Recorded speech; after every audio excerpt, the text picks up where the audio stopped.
Dalam kehidupan sehari-hari, kedua alat optik ini sering digunakan, misalnya pada kaca, pembesar, lampu mobil, teleskop, dan alat kesehatan. Pada presentasi ini, kami akan membahas pengertian, sifat, bayangan, cara kerja, serta contoh penerapan lensa cembung dan cermin cembung dalam kehidupan sehari-hari.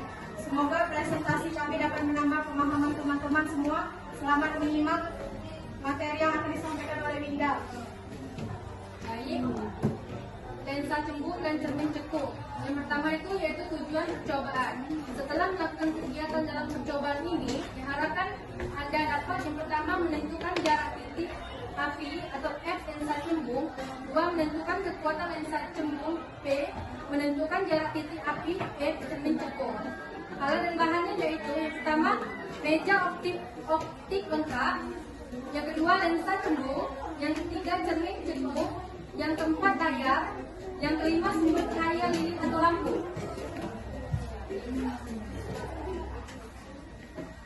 Baik, langsung saja ke prosedur percobaan lensa cembung dan cermin cembung. A. Susunkan lensa pada dudukannya dan letakkan di antara layar dan sumber cahaya.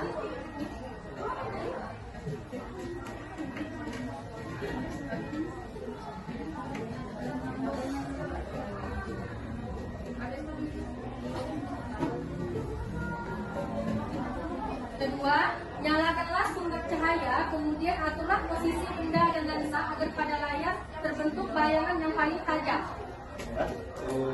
Lensa ini, lampu ini kami menggunakan lampu sekat tadi karena lilin di ini susah ditemukan bayangan. Yang ketiga, ukurlah jarak bentuk S dan jarak bayangan S kuadrat. Baiklah teman-teman, di sini kita sama-sama perhatikan. Bagus. Di sini kita di dalam praktek hukum ini tujuan kita itu mencari titik fokus ataupun bayangan yang paling tajam. Di sini sekarang kita mulai mengatur benda, dan untuk benda yang disebut dengan benda itu lensa, yang disebut untuk menentukan titik bayangan itu layar. Nah, untuk benda kita mulai dari kita letakkan di lensa cembung ini, kita mulai dari 30.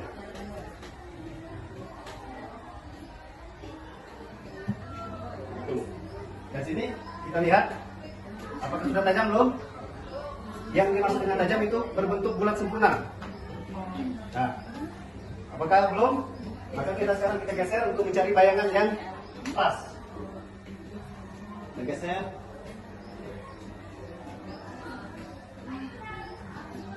Ini sudah terlihat sempurna apa belum? Sempurna. Nah, jadi kita lihat di sini ada mistar. Untuk mistar di sini kita lihat di sini untuk jarak benda, dan di sebelah kanan kami itu untuk jarak bayangan. Dan sekarang kita lihat karena di mistar untuk titik benda tadi kita lihat itu di angka 30, dan untuk bayangan kita sama-sama setelah kita geser kita lihat di angka berapa mendapat bayangan yang sempurna. Di sini terlihat di angka 15. Tulis untuk yang pertama 1. Jarak bayangan itu lebih kurang dari 15.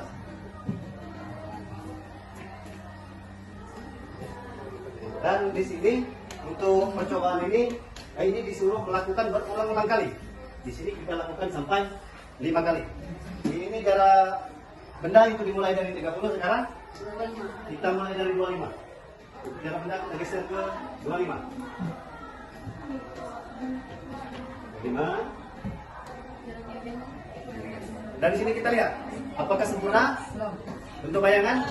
Belum. Kita geser layar sampai dia membentuk bayangan yang sempurna ataupun paling tajam. Kita geser, kita lihat ya sama-sama.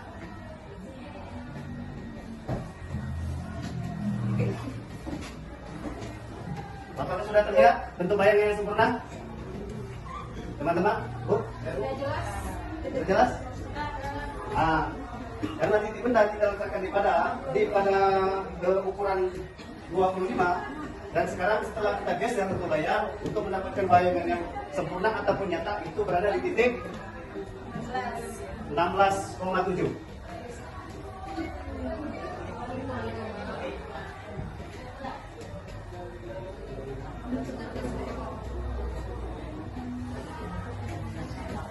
Dan untuk selanjutnya kita lakukan percobaan lagi. Jarak benda ini kita atur di angka 20. Dan kita lihat apakah masih sama di 16,7 tadi. Dia masih sempurna atau belum untuk bayangan?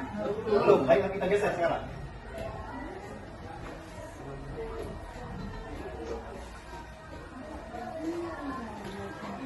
Sudah terlihat bayangan? Sempurna dan nyata?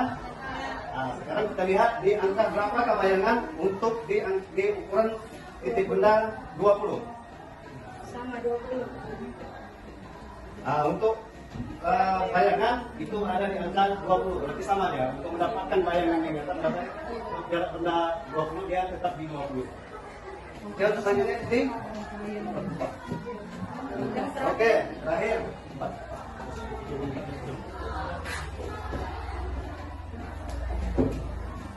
Oke, yang terakhir kita akan melakukan percobaan titik benda kita atur di jarak 15.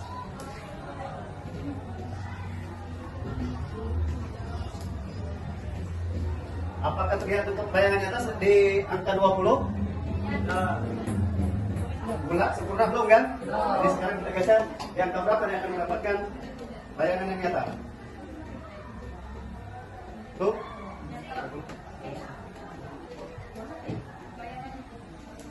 Kalau perhatikan apakah terlihat jelas sempurna untuk bayangan? Berarti kita lihat di angka berapa untuk bayangan? Untuk bayangan itu di angka 30. Baiklah, itu untuk ke lensa cukup. Sekarang kita ganti untuk benda yaitu lensa cukup, cermin cukup.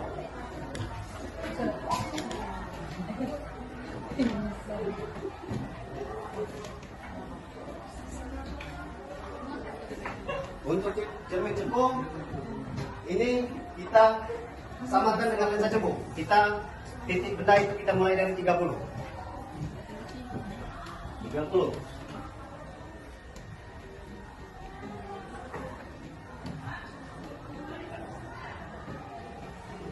Di sini lensa cekung dan lensa cekung karena bersifat sama-sama mengumpulkan cahaya.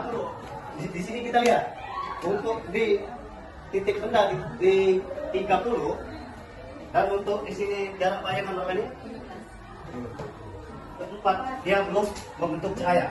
Sekarang kita geser sampai di angka berapa untuk jarak bayangan sampai membentuk bayangan?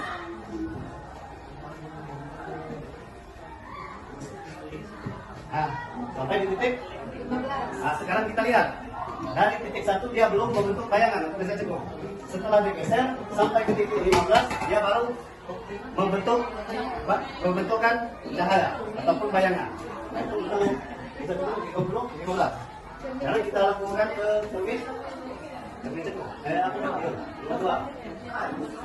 Selanjutnya 25.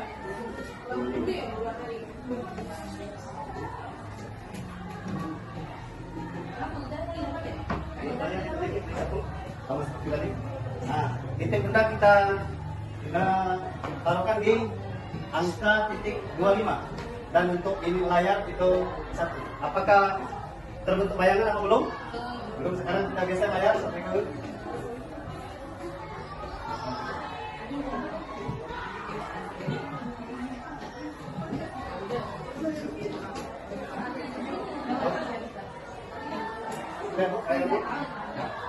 sekarang dari 1 belum terbentuk bayangan dan setelah digeser sampai angka berapa kalian membentuk bayangan atau membentuk bayangan sampai di angka 16,7 juga.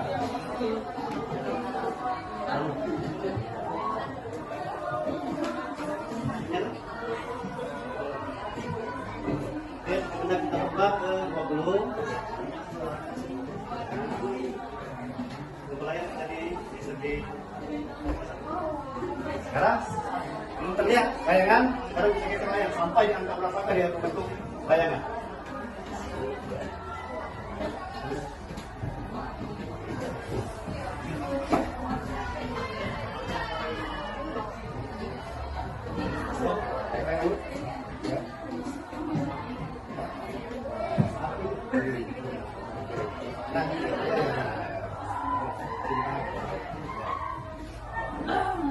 Sudah terlihat bayangan? Sudah terkumpul kan? Nah, jadi untuk di jarak benda 20 untuk cermin cekung, dan untuk jarak bayangan dia di 20. Selanjutnya kita coba lagi ke 15. Jarak benda kita lihat di titik, dikasih di jarak benda 15. Dan ini layar kita, ini kita lihat belum ada bentuk bayangan. Sekarang kita geser lagi layar. Sampai jam berapa dari bentuk bayangan.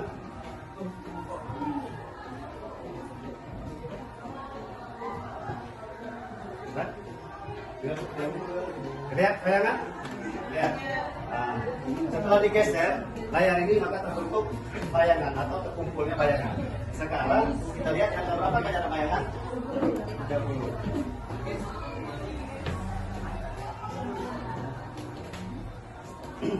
Baiklah, kesimpulannya, kenapa hasil ini sama antara lensa cekung dan cermin cekung?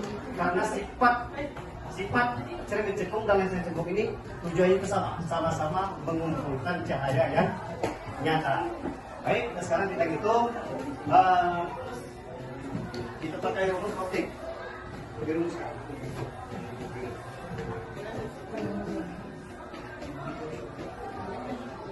Untuk rumus lensa cembung dan lensa cekung, di sini kita pakai rumus 1M sama dengan 1 per S ditambah 1 per S kuadrat.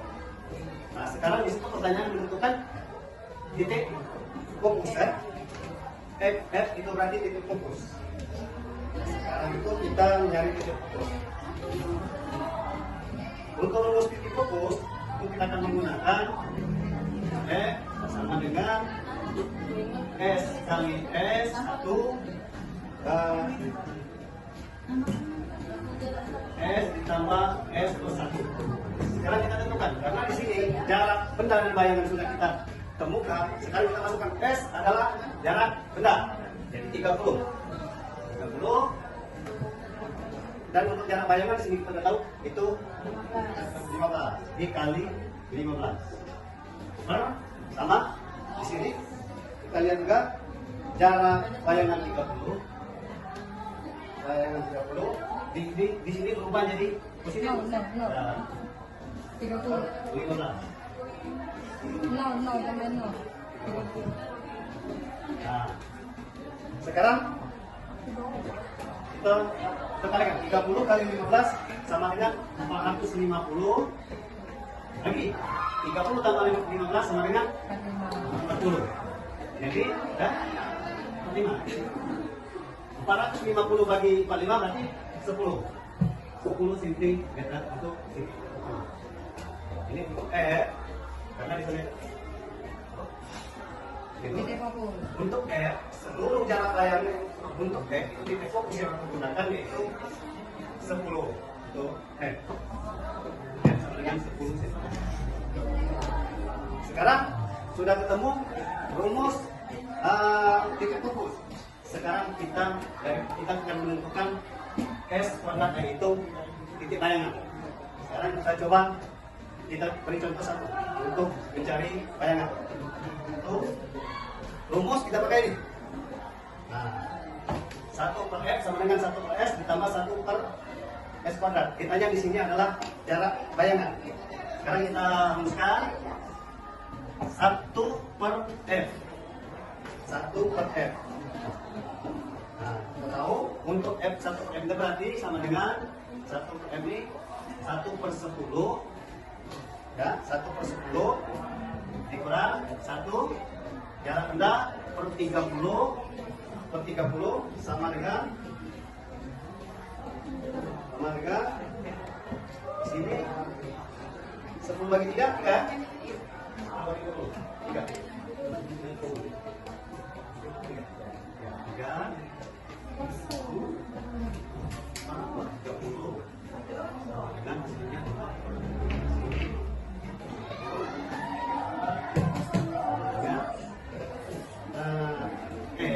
bayangan sama dengan 30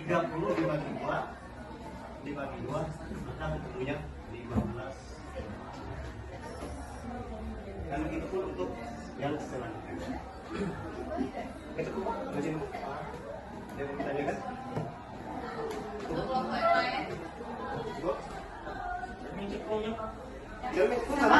jalan yang sama. Karena Itulah rumus kalau sama. anjing untuk Jangan untuk menentukan jadi rumus kita pakai rumus. Ini kita karena kita sudah tahu antara jarak bayangan dan jarak kita, maka kita akan menentukan pakai rumus. Ini. Nah, setelah untuk kita menentukan jarak bayangan, karena di sini jarak kita 30. Dari mana kita mendapatkan jarak bayangan ini? Sesuai dengan ukuran. Kalau dirumuskan kita pakai rumus ini. Akan ketemu. Ada yang lain? Untuk resiko sama, karena sifat kelualensa ini sama-sama mengumpulkan cahaya yang nyata. Tergantung kita meletakkan titik benda. Kalau kita meletakkan titik benda yang pas, maka hasilnya akan akurat. Nah, sama. Iya sama. Sama. Terus kalau sesuai dengan itu sama. Jalannya pun sama. Bisa sama kan hasilnya sama. Iya. Kalau kita menentukan tidak fokus sama. Kalau kita menentukan jarak bayangan, kalau kita pakai rumus, kita pakai rumus ini sama. Yang lain ada yang ditanyakan untuk kelompok ini? Tidak ada yang mau pertanyaan ya? Ya. Sudah praktek juga.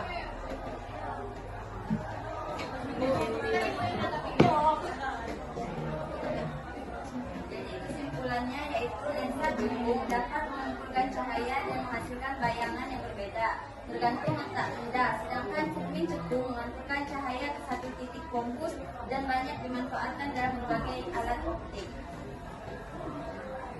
Demikianlah presentasi dari kelompok kami mengenai lensa cembung dan cermin cekung. Kami mohon maaf apabila masih terdapat kekurangan dalam penyampaian materi. Terima kasih atas perhatiannya. Saya ucapkan wassalamualaikum